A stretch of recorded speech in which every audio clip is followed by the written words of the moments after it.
Hello, I'm Jacob from Jacob's here. This is Weekend Movie Bros! And this is a breaking news report that my brother's going to talk to you about right now as he explains who he is as well.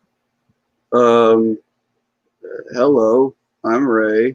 That was an intro. We are talking about, so during Transformers, War for Cybertron trilogy, during the commentary, the Mulan news broke, and so we're going to be talking about that. I can actually hear myself now. Yay. So within the story, we found out that Disney is, as what I said was going to happen since the beginning, that was going to go to Disney Plus. But there is a gigantic, monumental catch, which is that you have to pay a premium $30 extra on your subscription to get Mulan. And we now know that when you buy Mulan on September 4th, you have it for the remainder of the year. Like, it's going to just be part of your Disney Plus subscription. And then we also know that after the year is done, it's going to go just pop right on to Disney Plus. So bunch of stuff with that. I think this is a strategically strong move for Disney. Although I have one query with them, though. Of either film between Mulan and New Mutants, why Mulan? Because New Mutants will probably make its release. Whereas, like, New Mutants is going to, like, come out even if we can't see it. People are still going to see it on August 28th. Whereas Mulan, there is no winning here. So this is winning. And we're going to talk about financially and stuff where it is winning and how this could be game changer for basically everything going forward. Yeah. Every tiny, like, streaming service that might have nothing to it now could have a new price point. And also, I really do like, I don't know, my first question is, I mean, obviously, I'll pay the $29.99 for Mulan just because I'm curious about the movie and we're going to cover it and, you know, that type of thing. Check out, probably do a live commentary to it. Probably. But that's how we'll do our review for Mulan, which is kind of cool. It's a little different. It's a little exciting. It's a little fun. It's a little, you know, jazzy jazz. But I do enjoy the fact that it's only one-time purchase. Now, where Zachary has said some things early on, I've heard different news that's different from what he had just told us a minute ago. And that is the fact that you're paying $29.99 to unlock this new tier of Disney Plus, where it's not just Mulan going to be there. There's other movies that they're planning on adding in the future. I know in their Pacific release that they said, oh, this is just for Mulan. No, honey, this is not just for Mulan. But it's a one-time purchase. It's not like every time a new movie comes out, you have to, again, pay $30 for it. And so it's going to bring in a shit ton of money at the beginning, and then it's going to dwindle away. So I'm curious to see how profitable this is in like a year. But Mulan only stays as long as you have a Disney Plus subscription. So let's say you only have it for a month and you pay for a month, it goes away. Then you get Disney Plus again, like 2 months later, you don't have Mulan. You have to again purchase the $30, which is where that price point keeps coming back and back. For us, we have it for a year, so like it's not going to move. Or you could wait the 2 or 3 extra months that is a normal release schedule for it to be on Disney Plus for free, and then you don't have to pay $30 at all.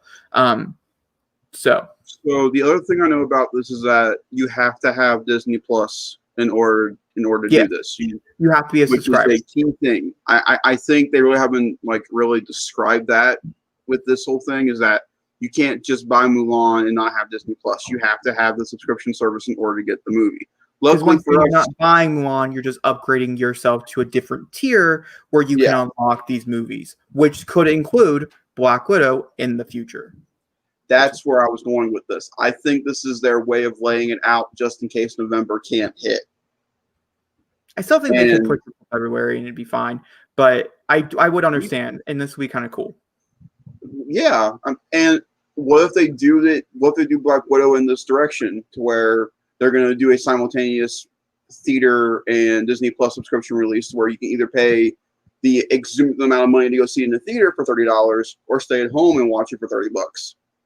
Also, very interestingly enough, but for anybody who is curious, well, I don't have Disney Plus in my country. Well, if the movie can play, the movie is going to release on September 4th as well.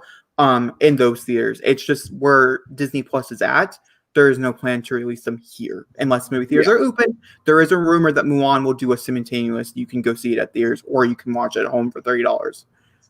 Not been confirmed though. That was the other thing. You and I have been going back and forth on the $19.99 and $29.99 price point for these specific films going forward. And you've always said that they're going to keep it at the $20 price point because you thought that would be. I said if we're going to own new releases, it would bump up to $20.99. I think this makes logical sense. The last time we talked about this, you thought they were going to keep it at 19. Nope. I've always thought $29.99. If it was going to be a movie that's directly from theaters, like it bypassed theaters completely, like Mulan, which is a juggernaut of a film that costs $200 million to make, plus probably extra $100 million, in advertising and stuff.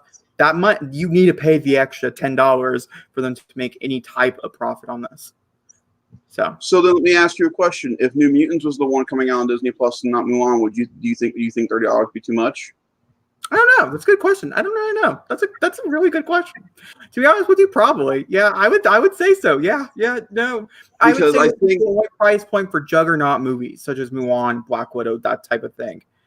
So then, do you think they would make a subsequent tier for films that are not at that budget level, and you pay $20 to buy them? Nope. Because once again, you're not buying that movie. It's not like you're going on iTunes or okay, I'm just gonna keep talking because he's here. He's just not here. Well, I'm here still. I know you're just not. What happened? But yeah, it's fine. It's okay. It's a little weird, but it's fine. But you're not buying it. You're Zachary and his technical difficulties, I tell you. But you're not buying it. You're just unlocking it. I'm looking at myself. Anyway, you're just unlocking it. And I think that's very important because I think a lot of people keep saying, oh, you're buying Mulan, but you're not buying Mulan. You can't own Mulan. You can't watch on anything else. Whereas normally, like if you would buy like Avengers or Spider-Man, which by the way, our thing is up. If you want to put a reminder on, you can put a reminder on right now for Wednesday at 7:00. That's when we're watching Spider-Man Far From Home. Put that reminder on. Wednesday? Tuesday. I said Tuesday. That was Tuesday. That's tomorrow. I said that. No, you didn't. But normally I did. I didn't, but I did. Normally you would get to purchase it and then it like expand everywhere. This is not the case. This is directly you can only watch Mulan on Disney Plus. Mm-hmm. So it's not a purchase. And I find that it's very intriguing. It's very interesting. I love it. I love this idea. Personally, I think this could be a way for other movie studios or even Netflix to get away with these bigger budgets and to say, hey, you have to pay $38 extra if you want to watch the movie with Ryan Reynolds, Gal Gadot, and Dwayne Johnson, because this movie costs $200 million to make and we don't make enough money to pay it off.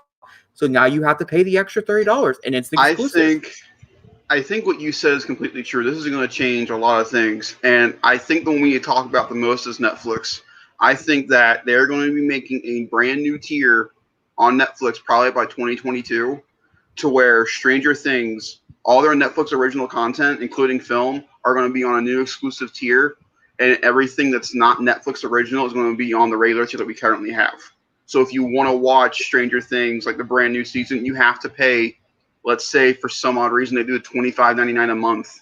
You have to buy. You have to do or Netflix finally puts out a yearly subscription, which I think everyone should, and they make it to where it's equivalent to Disney Plus. It's $100 a year, and you get the ultimate Netflix and the subsequent Netflix. I think that's what Disney Plus is going to end up doing. So I know my price is going up by the end of the year. I know that now, thanks to Mulan. I know Disney Plus, for instance, once again, you're still going to only have to pay $6 a month. I mean, a year. We'll see if that changes in December, which it 70. could have a huge high rise. What? It's $70 a year. Okay, well, 70. It's still not like a lot. $70, like so, like compared to everybody else around us. No, it's not. It's the cheapest streaming service you can get is Disney Plus right now. That's not true. Peacock's free.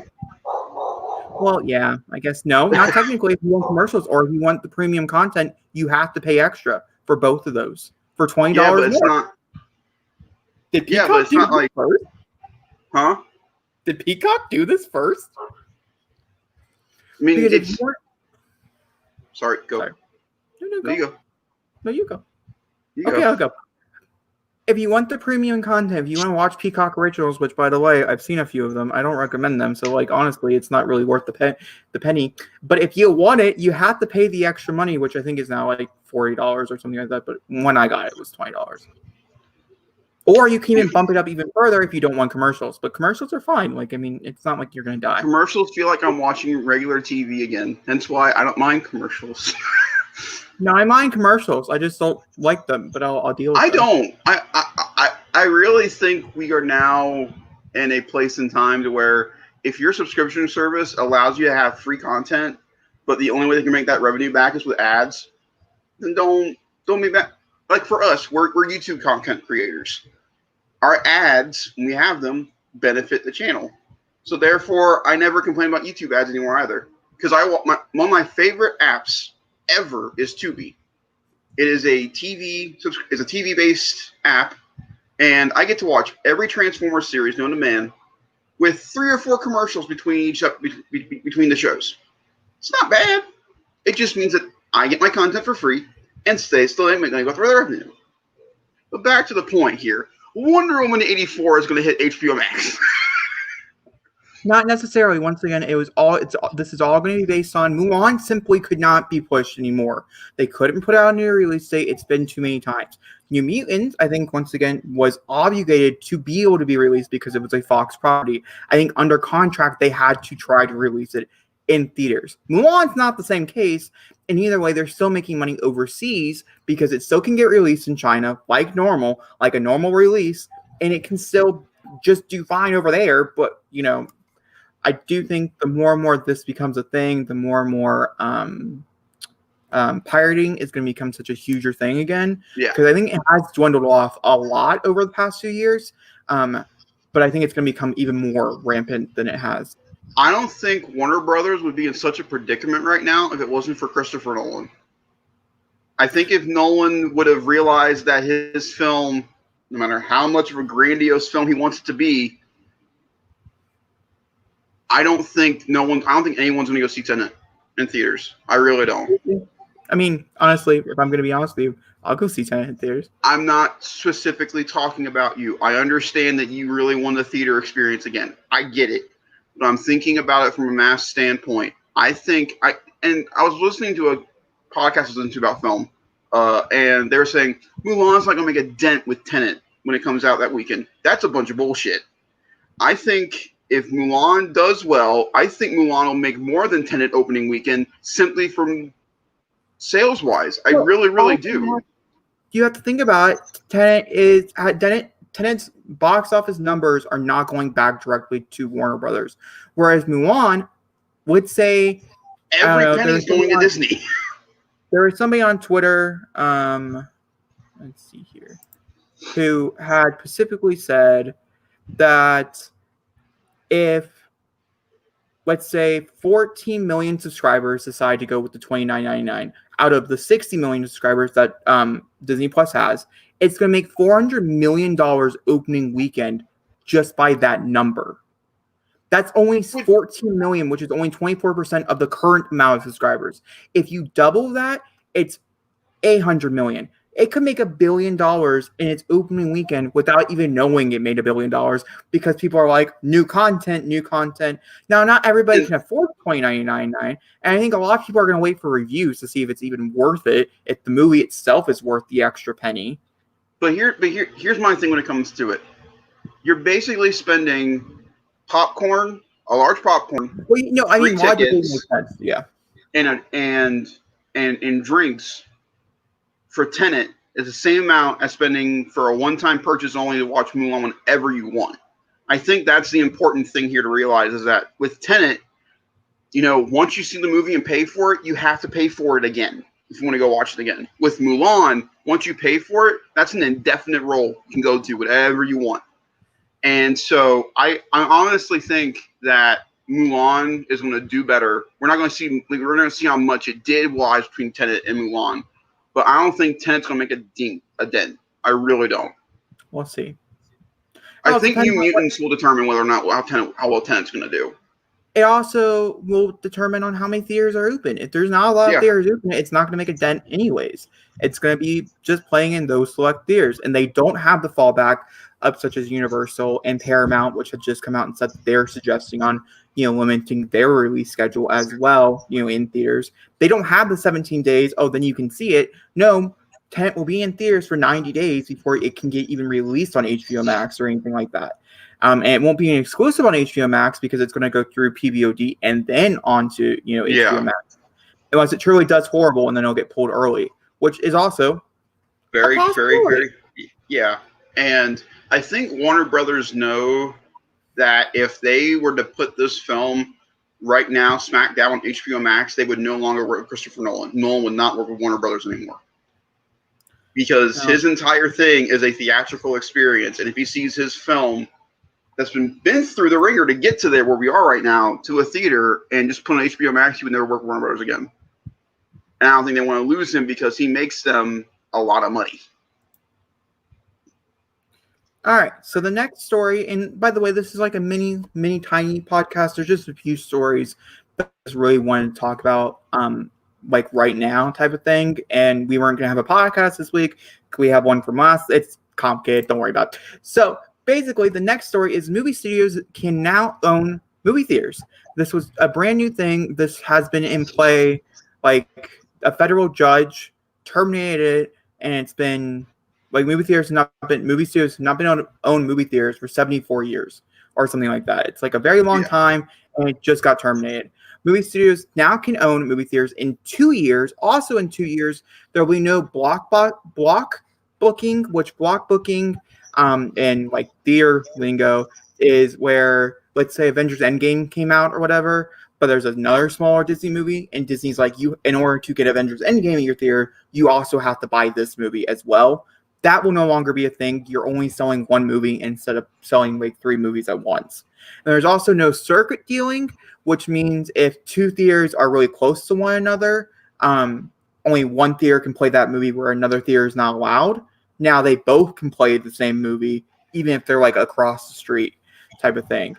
This right here will change a lot of things, I think, going forward. Now, the reason why this was like put in force or whatever is because Netflix owns their own movie theaters. And so the judge is like, it's not fair that Netflix can own its own movie theater, but maybe Disney wants to own their own chain of movie theaters or whatever. Now they can. They can actually physically do that and only show Disney movies. You know what's sad? I know what theater they're going to go for, too, if they get that. If Disney can do this now. I know what they're going to go for. The Chinese theater. Oh, yeah. In L.A. They're going to try to get the El Capitan in Chinese, and those be the exclusive to theaters that they can have premieres in or exclusive showings of the films or anything. Now, here's my thing with this whole situation. Let's say Disney does that, and they just do the El Capitan and the Chinese theater in Los Angeles. Does that mean no other theater in the world can play Disney films?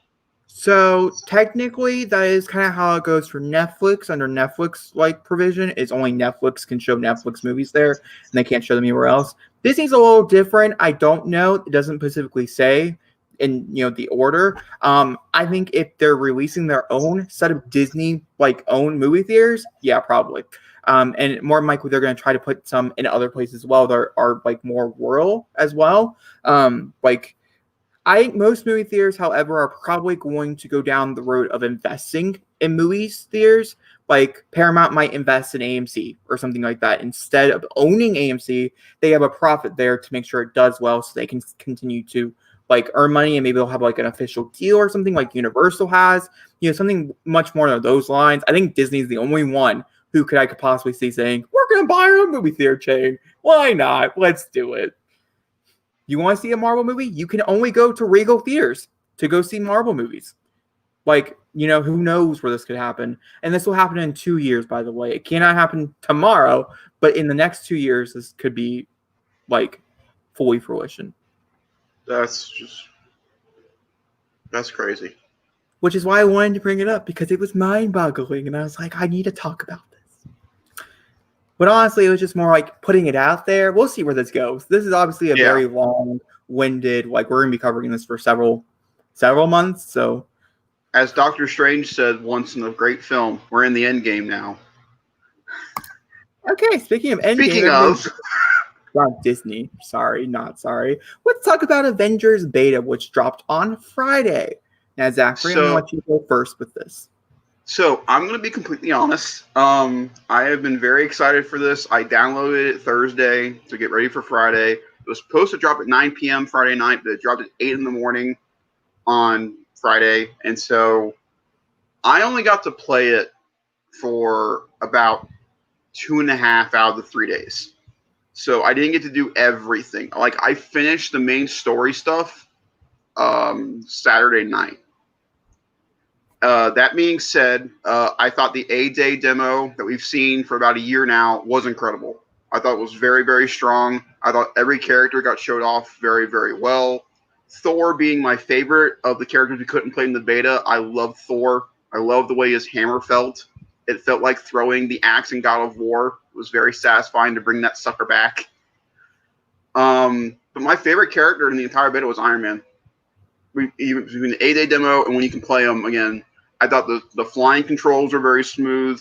I thought the weapon systems were really strong. I thought Nolan North did a fantastic job as Tony from what we heard of him. I can't say much about Cap because we didn't get to play him as much. I thought the shield throwing with Captain America was really good. And then it would go Kamala. I thought she was fun to play as. I thought her swinging abilities. Then it'd go Black Widow. I definitely could see her being your main in the game. I think you probably liked her a lot. My least favorite was Hulk. I had the game shut down on me 3 times playing as Hulk. Oh, I never had that. I did have immense frame rate drops. Oh, good God. Not necessarily in the beginning part, like the first 2 hours, I want to say. I streamed, by the way, my first impressions of this. But I would say the first 2 hours it was fine. Like nothing was really dropping. Everything seemed to be pretty smooth and stuff. It wasn't until we were allowed to go and do our own thing. Yeah. And play with whoever we wanted to play with and choose whoever we wanted to choose, who was available at that time during the beta dropping and stuff, was a lot of frame dropping. It looked like they were putting too many enemies and having all 4 of your teammates coming along with you. I just don't think the game was ready to be able to be played that way. Yeah. And I severe lag to the point where I had to turn it off because I was getting so frustrated because nothing was working right because everything was like a half second too slow, which doesn't seem like it's a big deal, but it's a pretty big deal. Who was your favorite? I'm guessing I can know who your favorite character was, but just let me know. Yeah, no, you're right. It's Natasha. And honestly, truly, I was a little aggravated with Natasha's character. And I want to talk about just a little bit. And it has nothing to do with her. I just find it to be frustrating that when we get jumped in where we can actually play as her again from the initial first mission and things, Yeah. which I did enjoy. I thought that was fine. It was fun. I really hope there's more missions like that where we're jumping around between each character. And it's not like we get to pick one character and I think that story missions will involve that probably. I really hope that's the case. I find that to be the most fun, and I think that's where the game succeeds the best. And personally, I don't really know how much I enjoy being able to choose your own mission. I don't know how I like the open world feeling towards this particular Avengers game because I don't really know if it needed it. If it was a story game, I wish it was just a complete linear story. In my personal opinion. I can see this being bogged down with too many side missions that are just the same, where you're doing the same thing over and over again. Yeah, the mission quality post the Olympia stuff with Hulk and Kamala, it was really that third mission you got to do in the Russian tundra, where it didn't feel like a story mission because it was supposed to be. It felt more like here are all these objectives on the screen. You can go one way or the other. You can go do collectibles and all that, and it very much felt like, a looter shooter, but in this case, a looter combat game. It's where you go find loot, upgrade your character, move forward, fight enemies, yada, yada, yada. Oh, right, that brings me back to Black Widow. So when Black Widow finally gets unlocked, her and Tony are both extremely low. Like, they have, zero level points, and so when we actually got to go out into the field with them, because we didn't get to play as them at all in the whole, trying to level up our character in the beginning, not really, because they'd set up a certain, whatever, you understand what I mean? it was so frustrating to play with those two particular characters because everybody was just so much more advanced that I was like, I should be playing as Hulk or I should be playing as comic. I can't think of her name. Kamala. Thank you. I should be playing with Miss Marvel because I know I'd be doing better, and so it was frustrating in that regard. And I'm curious to see how that is with the whole game. So the only way I can defend that is that they were not available between those story missions. No, I know. But why would you want them to be where you're at with your main characters? The whole point of the game is to level them up from 0 up to where we are. What I'm trying to say is for the beta, because who knows how many missions they were in before the missions that we started with, because who knows how far we were into the game and things. We don't know necessarily and things. Past the first story mission, the first, I would say it's probably the prologue is what we keep seeing. Everything past that, we have no idea where exactly that structure is and things based on trailers that we've seen. And so I would like for the beta at least to put them at the same level. That way we can enjoy everybody at the same time. And then with the story mission, when they get unlocked, we start to build them and it's different. Or if you're playing at the lower level, just like Borderlands does, the evil people, the villains are lower to your level, and they're not with everybody else's higher level. Well, I think as long as you picked either Iron Man or Natasha going into, say, like the harm challenges, they were all at your level. They weren't at anybody else's. Talking about those. I didn't really play those. I'm talking about the actual just like generalistic story missions going out and doing things. No, they're hanging on the door. Now, here's my big question. Did you have fun? Yeah, I had a lot of fun. Is it something you would come back and play often, like just to see what they're adding to it? I don't really know. Depends on who they add. Honestly, I think that will be the biggest draw is who's new. Who do I get to play with today? But I would play the whole story. I would sit down. I would like binge the whole story. I'm intrigued with the story. I think the story is really good. And then I probably wouldn't touch it for a while, depending on who is there. Maybe like I said, Captain Marvel or Wanda or somebody shows up or whatever, like in a future like update or something. Then I'll probably click on it. But you would have to get somebody I really care about or I really want to try to get me to I loved it. It was everything I wanted it to be. And luckily for us, since we're PlayStation, we get to play the beta all month. Yep. Like we can come back and maybe the second time that we play it, they tweak what you're talking about, or they tweak what I'm talking about. Like for me, my biggest issue was that. So I am definitely playing this game solo. Unless you and I play together, I am definitely doing this game solo with my AI. And I love the fact that the AI are your characters you've been leveling up in the game. Like they're your Avengers. My biggest issue is that when I go into like drop or war zones, they just scatter. We don't stay together. They all scatter away. Oh, mine all stay together. Well, it was the way the mission structure worked is that, like Kamala would go one way, Natasha would go the other way, and then Bruce would go the other way. I play Tony mainly. I love Tony. And so when I got to like the main area, they would all work, which is fine. But I was in the middle of like a 4v1 heavy duty battle, and there was no Hulk to be seen. And I'm like, I kind of hope they work on the AI a little bit, make sure like the companions stay together, or like if you need backup, you can call them over and like say, "Hey, Hulk, I need you at this location." I think that'd be cool. It felt very Capcom. Marvel's Allegiance Capcom. That's what it kept reminding me of. Yeah, a little bit. I can see that. That's what commonly I thought about a lot. My big thing I always thought about was Ultimate Alliance, except you couldn't switch between everybody. Yeah. That's what I was thinking a lot. And I loved the character designs. I think all the characters look really, really strong. And I can totally see the MCU appearances showing up in this game easily. I think they would fit.